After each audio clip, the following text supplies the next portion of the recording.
Good afternoon. Good afternoon, everyone, and welcome to this regular meeting of the Education and Neighborhoods Committee. This is Wednesday, July 13th, 2011. It is now 3:40 p.m. I'm Paul Krikorian, Chair of the Committee, and with me here is the Honorable Council Member Dennis Sine. We're going to be considering a number of items today.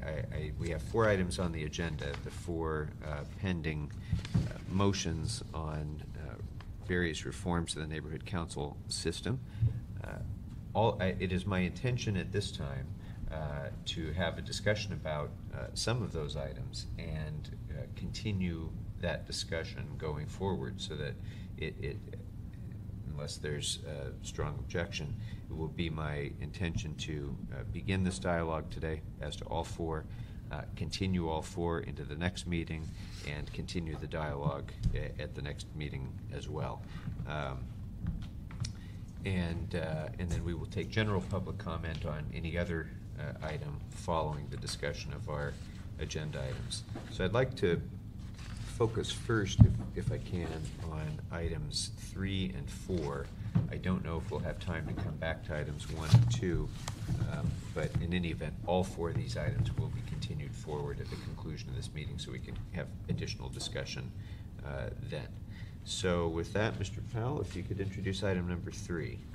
Item number 3 is a motion Krikorian-Koretz relative to requesting a report back with a plan to implement in the next budget year a structure of governance and administration that provides a greater autonomy and self-governance for neighborhood councils and reduces the Department of Neighborhood Empowerment's workload and related matters. All right, and if I could have Mr. Kim come forward, please. And let me say, first of all, that this particular motion, as in fact all 4 of the motions, came out of a very long process of dialogue with neighborhood council members, with city staff, with interested stakeholders, through a very long process of input that included 2 citywide neighborhood council town hall meetings, an online survey that we conducted, as well as many hearings of this committee and significant amount of input. And the 4 motions that are before us now really relate to the areas that had been expressed of greatest concern as areas of potential reform. Item number 3 is an attempt to further the dialogue, not prescribe a particular solution, but further the dialogue on a strategic approach for devolving as much responsibility as is feasible and as much of the administration of neighborhood councils as is feasible from the city bureaucracy to the neighborhood councils themselves and through collaborative efforts of the neighborhood councils. And that is the dialogue that we intended to get started with this issue of regionalization, if you will.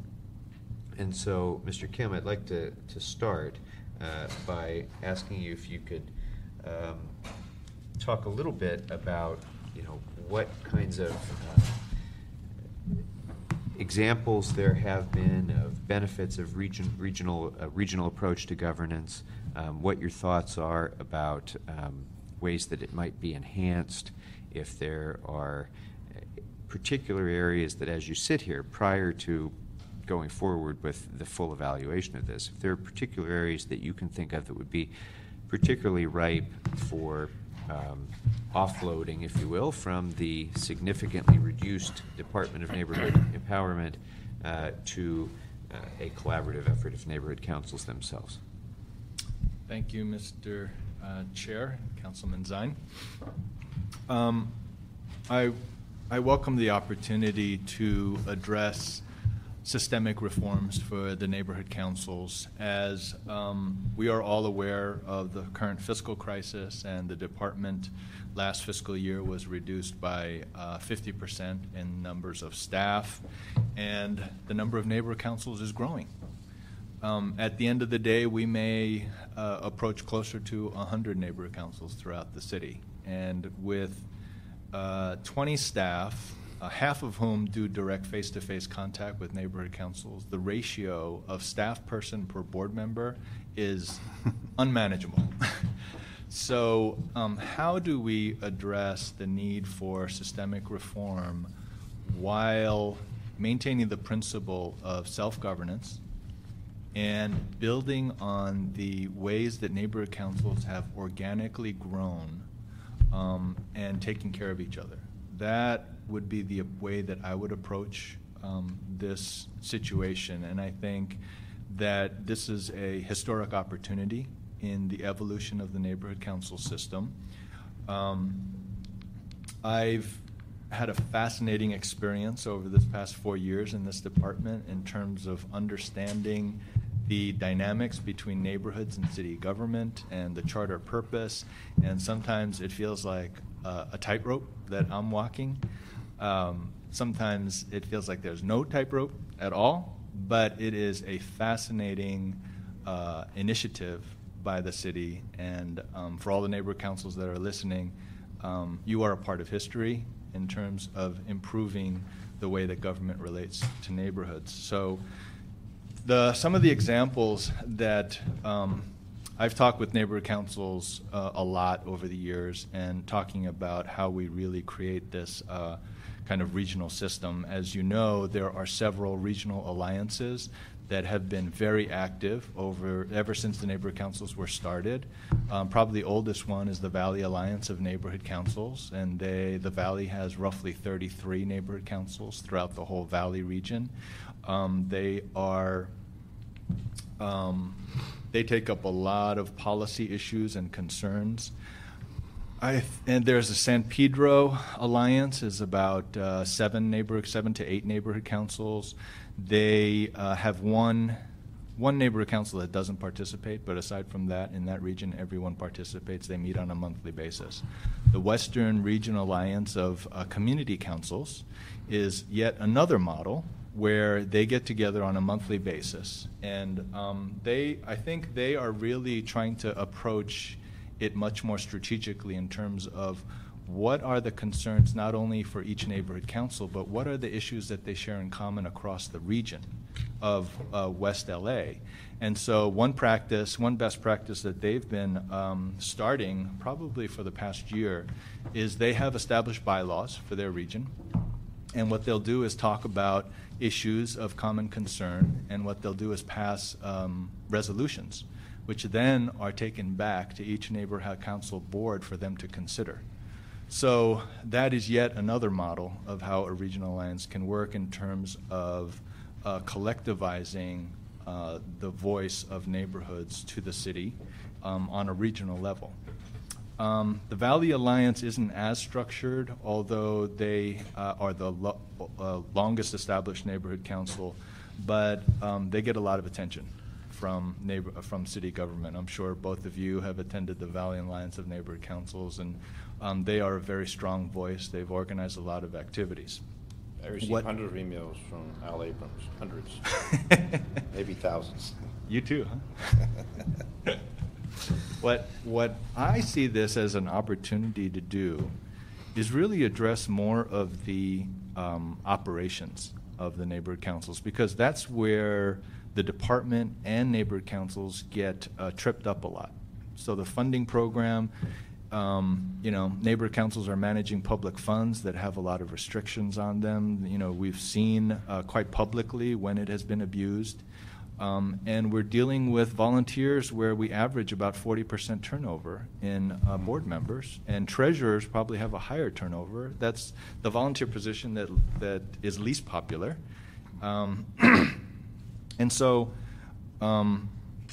I offered this, and I wrote an article for City Watch, which should come out at the end of the week. I offered this only for illustrative purposes, but the idea of creating administrative hubs of neighborhood councils, anywhere from 7 to 12, might be a manageable number, where they're forming basically a peer support group.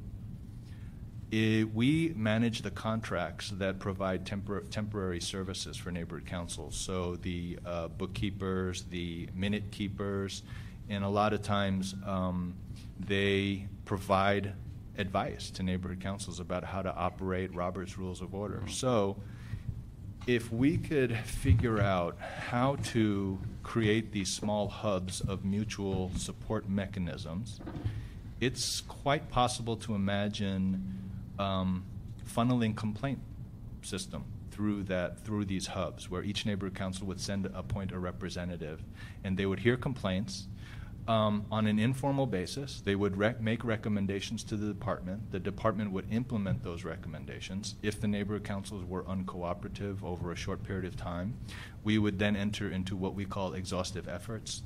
That's basically probation for neighborhood councils who are violating the conditions upon which they were certified by the city. And so we're really kind of creating a system by which neighborhood councils could help themselves, increasing transparency, and reducing as much as possible the operational headaches of running neighborhood councils, so that it frees up precious volunteer time to do the charter purpose. And that, I think, is probably the most important thing to remember in any reforms going forward, is how do we help neighborhood councils return to their core purpose, which is to involve more people in city government, to care what goes on in city government, and for government then in turn to be more responsive to local concerns. To me, that should be the driving question for all these reforms. I hear tons about how the city imposes bureaucracy on neighborhood councils, and I'm very sensitive to that.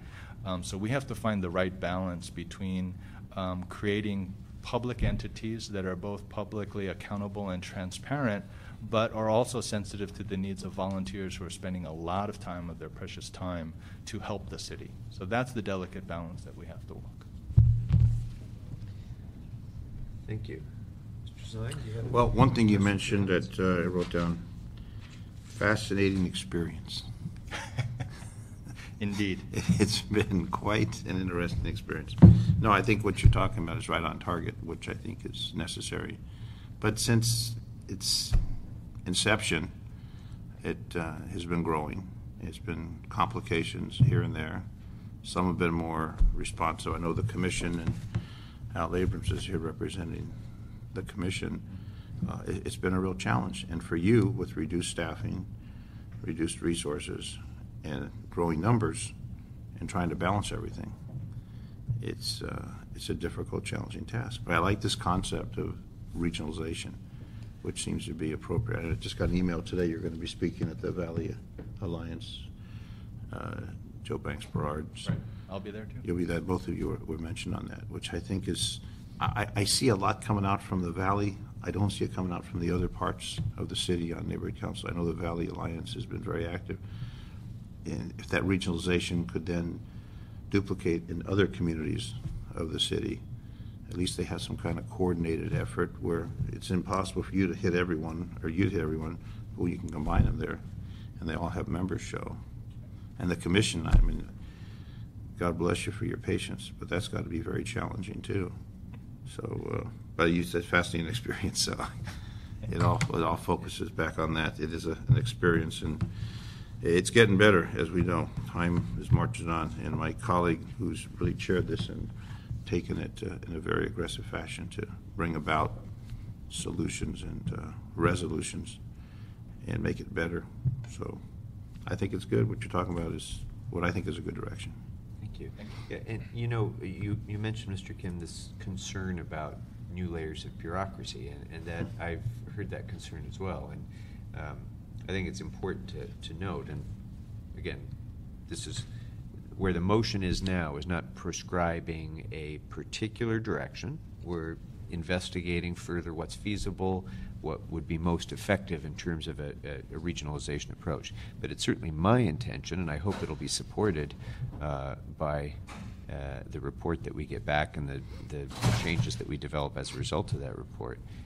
It's my intention to do the opposite of increasing bureaucracy. It's my intention to make sure that by encouraging collaboration, we make this, the administration and the operation of the neighborhood councils to the greatest extent possible self-sustaining, rather than having a hierarchical city department-based top-down administration. The idea is to diffuse responsibility in an era of limited resources, when the city realistically can't do the kinds of administration that it could have done when you had far more staffers for far fewer neighborhood councils. We're at a point now with, as you say, nearly 100 neighborhood councils and a dramatically diminished staff. It's going to be imperative, I think, for more of those responsibilities to devolve to these collaborations, and frankly, I think that's much more consistent with the entire nature of a grassroots community empowerment structure, and I think it's true to the principle of neighborhood empowerment in the first place. So that's the direction that I hope that we'll be going in when we report back on this matter. I'd like to invite up Al Abrams, the president of Bonk, and if I may just add oh, yes. a little comment. Yes, please. I am in full agreement with you in terms of the role of neighborhood councils vis-a-vis the city. I don't think that the solution to this problem is asking for more city staff. I think the solution, and it's not about abdicating the city's responsibility either. It is really about trying to create a structure by which people can help each other. And the city, in this case, our department, is really playing much more of an enabling role where we facilitate community leadership coming together, helping them solve their problems on a peer-to-peer level. Without the city, I get a lot of complaints when our department comes in and tries to offer solutions from a top down, and we're not right all the time. But we are responsible for making sure that public funds are managed responsibly. So this is very much, in my view, a collaborative process. I will engage very proactively with all the regional alliances across the city and put the central questions of the problems of the neighborhood council system and come up with recommendations for your consideration. So I just wanted to reinforce what you just said, Councilman, in terms of this. I think the perception is that the motions are being prescriptive. I think they are identifying the central weaknesses of the system and creating an opportunity to engage in a process where we are engaged in collaborative problem solving. Right. And I hope that this new system of regionalization, if we do decide to go in this direction, will in fact take advantage of the great strength of this system, which is that we have this incredible variety of participants in the neighborhood empowerment system. We have this great diversity of our city. We have 96, is it 96 95. as of today? 95, soon to be 96, and as you say, approaching 100. All of those different neighborhood councils, with all of their individual strengths, their individual differences, we have a real laboratory of that's creating best practices for operation of this system. And I think the more we take advantage of that and tap into it through regionalization, the more benefit each of those neighborhood councils can derive from the productive work that's being done by their cohorts. So thank you. And with that, I'd like to ask Chairman Abrams to offer some comments, and then we have one card on this item, Dr. Williams. So, Honorable Chair, council members, welcome. thank you for the opportunity. I'm Al Abrams, President of the Board of Neighborhood Commissioners, and we enjoy a very close working relationship with this committee as well as with the department, and so it's always a pleasure to be able to come and speak to you about these important issues. And we understand this is really the beginning. This is the opening of a door of a conversation, critically important, because we're dealing with evolution here of a very rare system in the United States, which we all want to protect and see flourish.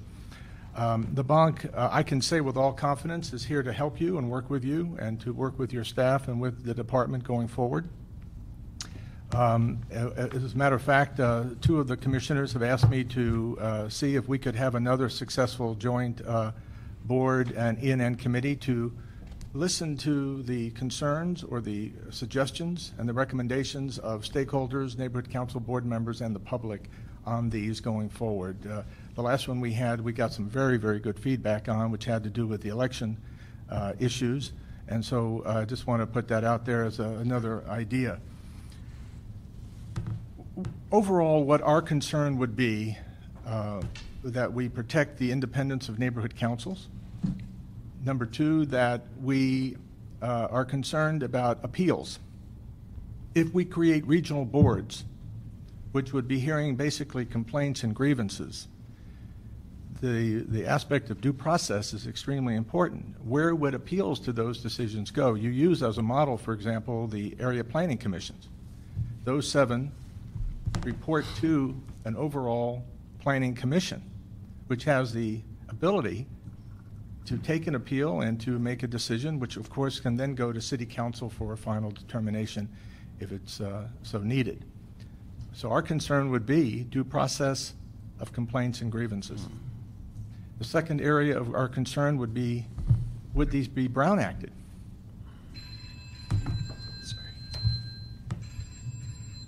And the cost involved. And what our concern would be, in the implementation of reforms, would any of those costs become a burden to neighborhood councils themselves, or would the city pick up the tab? Training is extraordinarily important, and we have a lot of enthusiasm for the motions that have to do with training, especially with regard to the Brown Act, with regard to Robert's Rules of Orders, how to run a meeting, how to work with people. And one of the things that we have noticed over at least the 3 years that I've been on the commission, a lot of the things that come to us are based on personality clashes. We have individuals that become, either because of anger or frustration or whatever, impediments to a smooth running neighborhood council. How are we going to deal with that? I think that costs us money in the long run. We have to be able to deal with these types of situations. When you have 1,700 board members, all of which are volunteers, you're going to, by nature, have personality issues, and we see them, and we often have to deal with them. So I just want to put that out there as one of the things that we are, in reading these, that we feel that we have to take care of. And I'm just looking. Reminds me of civility, because we had Rabbi Freeling, who used to go around and try and establish civility with the neighborhood council. I think it's before you got on board, but we had so much disruption. Were you there at the time? No. Rabbi Freeling was assigned human relations to go out there and bring civility to the neighborhood councils, which was mind-boggling. It's your neighbors, and you have these hostile environments at neighborhood council meetings. And as the charter commissioner that helped establish that, we never envisioned that we would have the hostility. It'd be the cordial environment as we have with our council colleagues. We may not agree with everything. Absolutely. But it's a cordial environment and a respectable environment. So, for example, in one paragraph, at the beginning of one of the motions, it says, and when issues arise, it, meaning the department, has the authority to correct abuses and sanction against bad behavior. put you in the corner and spank you. Bad behavior of neighborhood council boards, individuals. Dr. Williams. It may seem like that isn't something we have talked about, but we see a lot of it. We need to be able to get a handle on that because we got 1,700 board members and we don't have the time. The department doesn't have the resources to have to spend so much of their employee time on these problems. We need a much more efficient way to move forward. Yeah. I don't think that was a reference to bad manners so much as it was a violation of rules and the law and abuse of the system. But And the other issue that we are concerned about that we saw in the fine print is the potential to report back on alternative funding models, including a grant-based funding system. That means that right now, the Tarzana Neighborhood Council, of which I'm proud to be a member, we have the destiny to work with our council member, as we do very closely, to plant trees, improve the streets, get rid of graffiti, and we determine through the exercise of our deliberative process the use of our money. This sounds more like a grant-based funding system, which means the neighborhood councils would then be going to some entity, and my note would, who would decide that they would be ability to get money to do what they want to do. One of the advantages of neighborhood councils is that they are the eyes and ears on the streets. And I have to be very frank, in Council District 3, you enjoy a terrific relationship, as you do, Councilman Krikorian, with your neighborhood councils, and it makes a big difference. We see it on the street when you drive down Ventura Boulevard, which has now sprouting trees and getting redone. And you see it in the decrease in graffiti, and you see it with the decreasing crime rates. And I think a lot of that has to do with neighborhood councils. So we're here to help. We're here to be aggressively positive with you. But I think we need to make sure that we get all the great input from these terrific volunteers that we have from San Pedro to Sylmar. Very true. that's what we're going to continue to endeavor to do. I can assure you of that. Thank you very much, Mr. Abrams. My Appreciate pleasure. your being here. All right, Dr. Williams?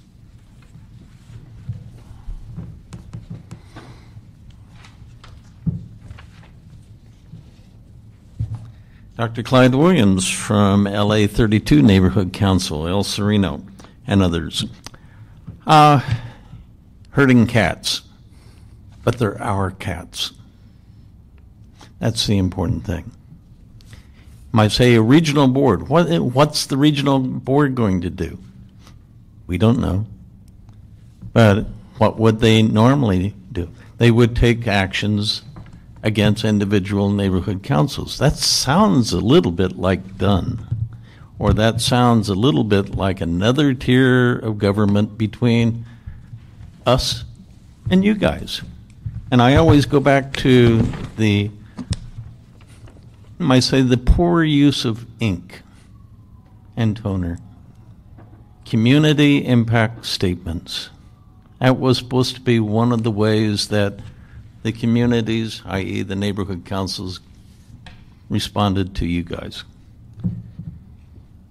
Mr. Bong mentioned right balance. Although it has many problems, I believe the right balance is already there. Yes, we have dysfunction, we have adversarial conditions, we have all sorts of things, but that's life. Do we need another group above the neighborhood councils to enforce something? And it just doesn't seem right. As a means of communications, we already have it, Lank. And yeah, a lot of people provide their time, their resources, their gasoline, and things like that to try to take things from others and bring them back.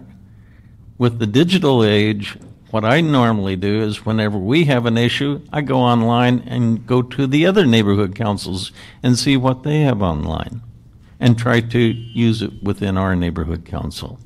So that could be done. But to put another layer of government between us and you just doesn't seem appropriate at this time. Thank you. Yeah, and again, just to respond briefly, and this will be fleshed out as we get our reports back on this, but it is absolutely not the intention to build another layer of government. The idea is to have regional governments that's primarily driven by the neighborhood councils themselves. So it's taking on more of the load of treating neighborhood councils like grown-ups and having them take more of the responsibility for their own destiny than rather than having the department take that responsibility. So that is the intention, and It's the best, but we'll it's a lot better than ones I've seen. see how we develop this further. All right, thank you. So that I think we're going to go next to item number 4, dealing with the funding program, Mr. Crowe. Sure. Item number 4 is a motion Kokori and Koretz relative to requesting report backs and adopting policies in regards to the neighborhood council funding program, including the use of budget and reconciliation templates and prescribed accounting system, rollover of funds, equipment purchases, development of an electronic system for the neighborhood council funding program, and related matters. Also, this matter has been referred to the Budget and Finance Committee. All right, and if I could have Ms. Sauer come up as well. Sorry, cut you in. Bad time. Drinking on the job. All right, now this cluster of topics has been probably the single greatest area of discussion, I think, for much of the last year and a half, and it involves issues of accountability, to be sure, and dealing with some of the public abuses that Mr. Kim described earlier. But it also involves how we can create a system that is going to work more effectively for the neighborhood councils themselves. And I think that's somehow that part of the equation gets dropped out when people have been discussing this motion a little bit. This is not just about how to create greater burden on the neighborhood councils or more safeguards. It's also how do we create a system that's more user-friendly for those who are actually out doing the work within the neighborhood councils. And so, again, we're at the beginning stage of this conversation. This is going to be reported back and dealt with at much greater length. But I guess I'd like you both to comment briefly on some of the major areas of difficulties that we've had with the funding program, and what are some of the maybe you can provide some comment on some of the suggestions that have made for how to make that more usable, like, for example, the checking account system that some have suggested, and whether that's feasible, if we can comment upon that at this point. So why don't we start with Mr. Kim? Sure. I neglected to identify myself in the first agenda item. Bangwan Kim, permanent general manager. Congratulations. The Department of Neighborhood Empowerment. Emphasizing the permanent. Permanent again. Again. I would say that the funding program has a very long history of evolution in the city. And much like the neighborhood council system itself is evolving and righting itself, probably not as quickly as many neighborhood council members would like, but immediately after our department staff reduction took place, I had to decide where limited resources needed to be spent.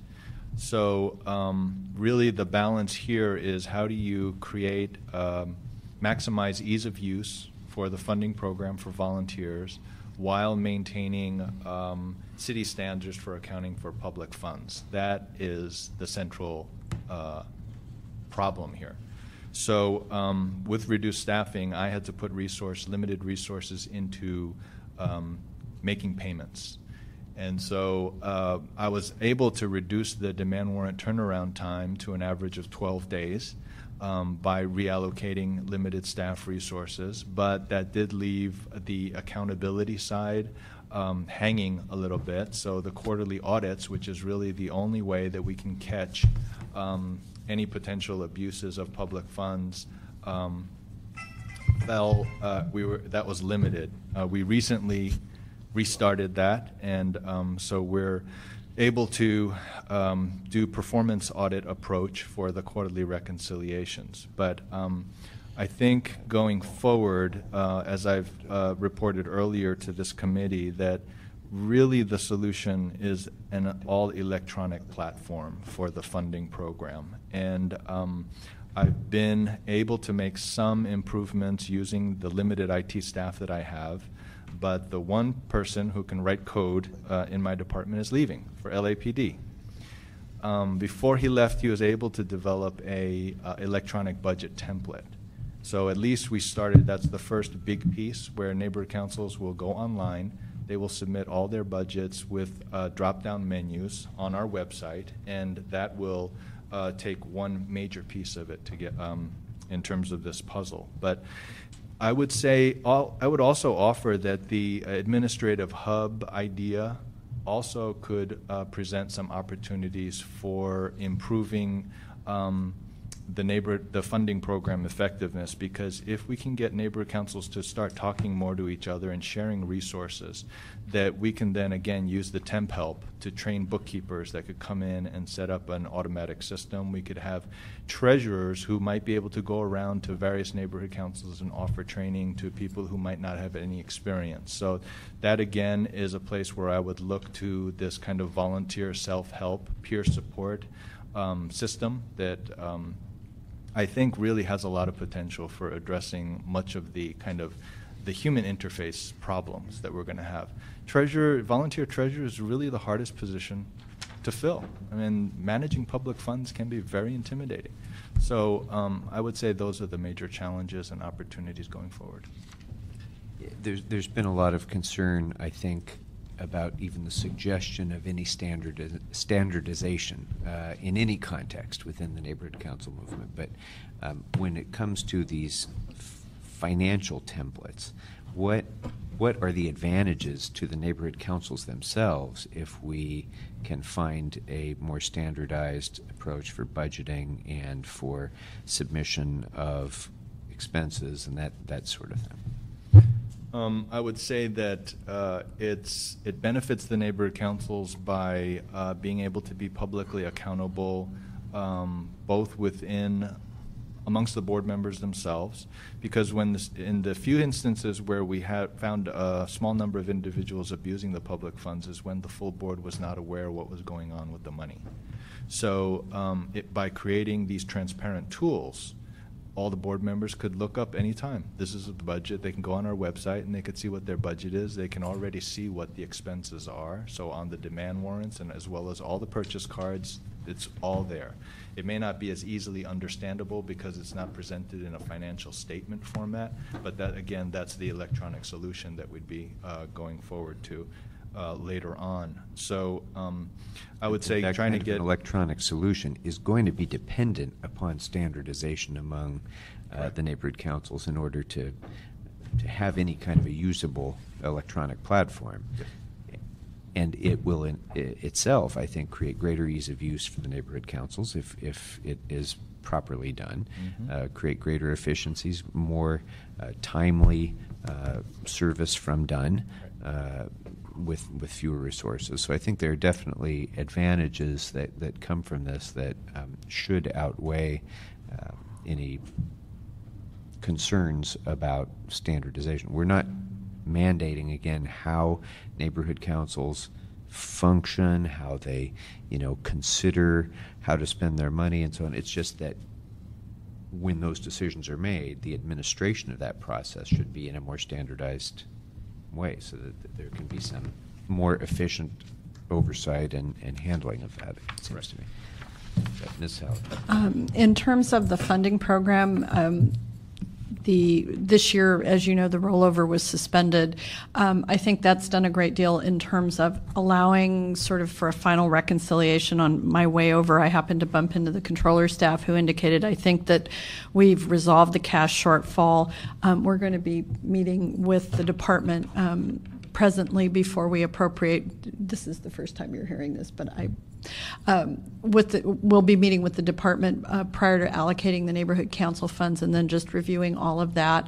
I think with the electronic templates, I agree that there will be greater transparency.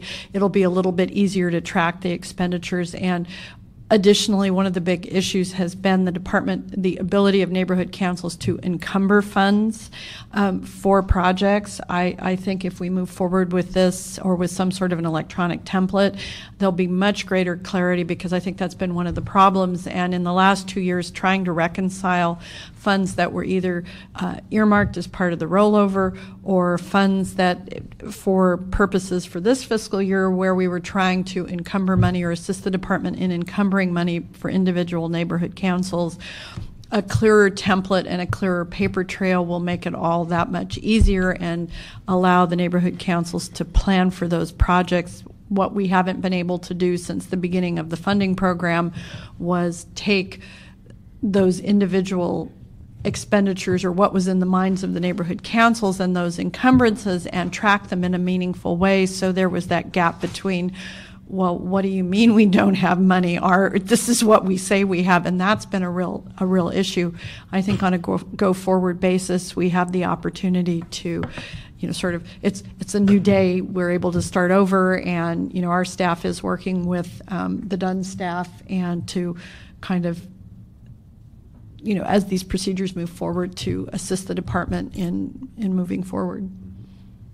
It's understandably very frustrating for neighborhood councils that what they assume to be true about funds that they've encumbered doesn't match up with what the city believes to be true. And I think this approach where we are now, it does give us an opportunity to have a bit of a clean start on that, and having more uniformity of definition, more clarity of definition, will hopefully eliminate some of that ambiguity and create a situation where there's everyone's on the same page. And I think that's I'm the start. Told that the new accounting system has come online, and that may also provide additional tools. I haven't had much of a chance to use it, but additional tools that will assist the department in being able to track these funds and track them in a way that everyone knows we're on the same page and we don't have any more mid-year budget surprises. Does the chair of our audits committee have any thoughts about the funding program? No, I know there's been problems, and as we get more on neighborhood councils, there's more demand for the 40,000, down from 50,000, down from 45,000. And then you and I have discussed the issues with the coordination, the proper processing, what's permissible, what's not permissible. So it is a difficult challenge. But what I find troubling and also puzzling is we have many community groups in the city. We have those that have been around for many years that don't rely on the city for money, and they seem to do extremely well. I don't know how they get their money, if it's a homeowner association where they receive and they invest how they want. But it's really created quite a dilemma for those people who spent when they shouldn't have spent on items they shouldn't have spent on those. And then it seems to be, how much are we going to get? It's, like, it's your birthday, what's my present? Well, let's enjoy the cake and the camaraderie and don't worry about your present. It's just that it seems to be the thing that I always hear about is we want our money. It's all about our money, which is the taxpayers' money to be used for purposes, but it seems to have gotten far away from the participation and the coordination of the community groups. But if you go to a homeowners organization, they seem to be just fine. They don't ask for anything.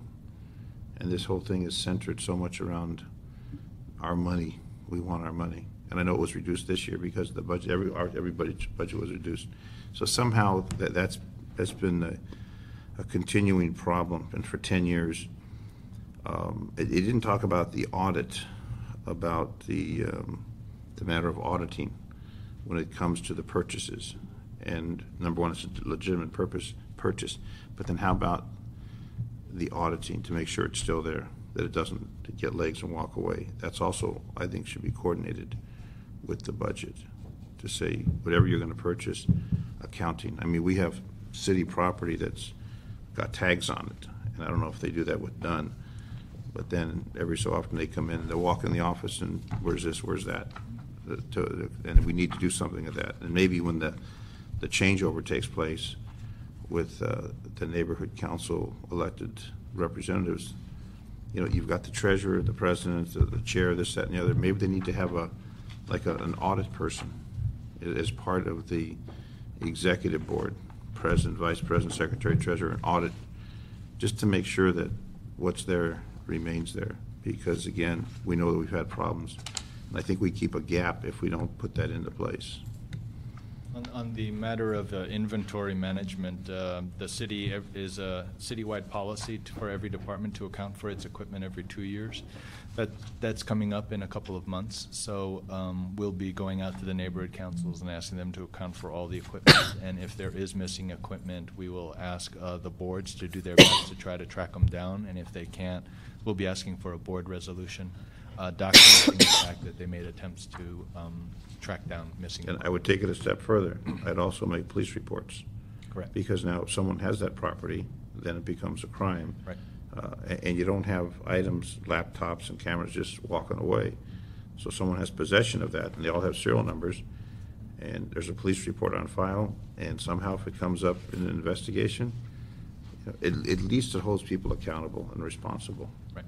Because the commission board really can't do much except put it in a file, whereas it goes in a computer, stolen property. And sometimes we get it back, sometimes we don't. But at least they know there's consequences, and they have to be more responsible with it, and not just think, well, it's, if this disappears, because there's some expensive equipment that's been purchased. Right. So I think that's part of it, which should be. But I think it should be included in that item 4 when we talk about the funding programs. And It's included in the motion, it is. Oh, I didn't see that part. funding motion. Is it number 4? Because I read through that. The more detailed motion is included. It talks about equipment. Okay. And clarifying the policies. All right, okay. And I should say, too, that there's widespread agreement on these points, by the way. Even the survey responses showed an overwhelming support for exactly the sort of record keeping that you're talking about on purchased items. And more broadly, on the issues of uniformity and standardization, 71% of respondents said that they believe that uniformity and standardization of budgets and other procedures would improve the bureaucracy it done. 78% that said that treasurers should be mandated to use a budget template or form provided by Dunn. So, although has been some concern expressed about this, the vast majority of neighborhood council members and others interested in the neighborhood council movement feel that this is an important priority. But who's responsible? Do we hold someone responsible? Is there someone within that board who's responsible for the equipment? Well, the treasurer is responsible for tracking the funding of the program, so it would. But by to default- account for that, maybe there needs to be a position that they're, Right. like we look at our fleet, we have people responsible for the fleet, ITA responsible for the ITA. There should be somehow, the president or the chair needs to delegate. There needs to be some delegation. Since we've had problems with it, there needs to be someone who's responsible, who is basically the one that maintains a record of it and transfers that record as the folks come and go. But now you've got somebody who can go up to you and say, where is the recorder? I don't know. Well, how you ask, because that's my responsibility. Right now, it's rather loose. Right. So I think that would tighten it up a bit, just to hold them responsible. And I think there has to be some guidelines given to the neighborhood councils as to what kinds of capital purchases, what kind of purchases of physical items, durable goods, if you will, are appropriate and what aren't. And I think we can at least, maybe again, without being micro-specific about it, we can describe that in terms of categories as to what are appropriate expenditures for equipment and that sort of thing. Because, frankly, I think this is another area where individual purchases by neighborhood councils can result in some inefficiency, aside from the issue of things walking away. Yeah. It's just that neighborhood councils probably have to pay more for things that we could use our purchasing power to get a better price for example. Right. So those are those are issues that we're going to have to deal with, and this is tied to the regionalization issue, I think, as well. If we can help neighborhood councils realize cost efficiencies, which allows them to use more of their funding for outreach and other things by avoiding having to pay for duplicative equipment or equipment that they can't afford to maintain, that would be a productive exercise as well. Yep. Thank you. Dr. Williams, you are our speaker on this issue.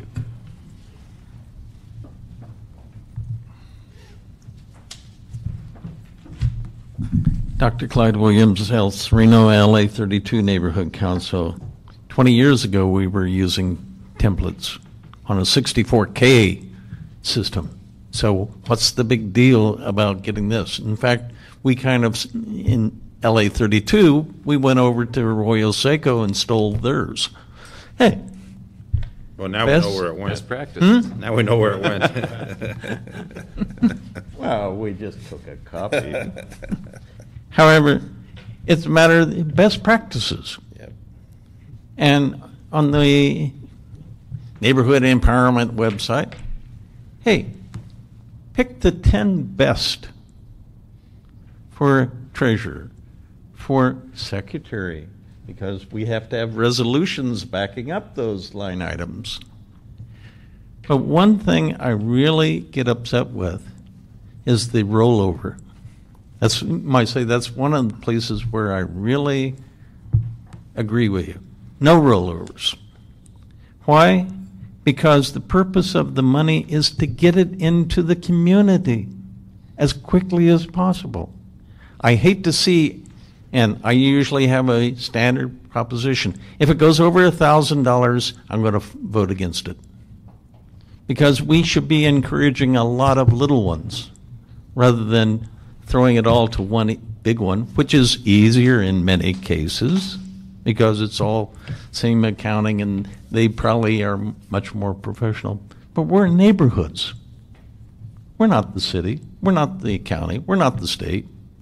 We should not have any rollovers. And I'm particularly upset, and tomorrow we have neighborhood council special meetings. And one of the things is, why do we have so much rollover? What was the problem in getting the money to the people? Because that's where it's supposed to be. Thank you. Thank you. All right. We are going to, unless Mr. Zine, you feel strongly otherwise, I'd like to continue these two matters that we've just discussed until our next meeting.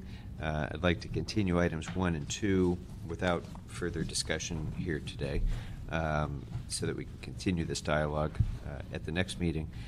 That would then bring us to public comment. So, Dr. Williams, if you'd like to offer your last hurrah of public comment, you're welcome to do so. Dr. Clyde Williams, El Sereno, LA 32. The basic element is best practices. We don't know what we're doing in many cases. As I point out to many people, Wilson High School graduates only 50% of the people that start. And of that 50% can't pass the English and math test. So, but it's my community. 30 years ago, I said, this is where I'm going to live. And I have. So we're trying to make it better. Yes, we have herding cats is a great example. But we have so many different cats. And when you consider that one neighborhood council has the population of the entire city of Alhambra, the entire city, one neighborhood council, 40,000? Almost twice the population of South Pasadena. So, yeah, we have a lot of problems. You guys have 250,000 people each. People don't realize how big we are. And that's one of the problems. Yeah, 100? Hey, 100 into 4 million? Pretty easy math. So, yeah, we have our problems. Best practices is an easy and convenient way, especially in the electronic world. So there are ways of dealing with it.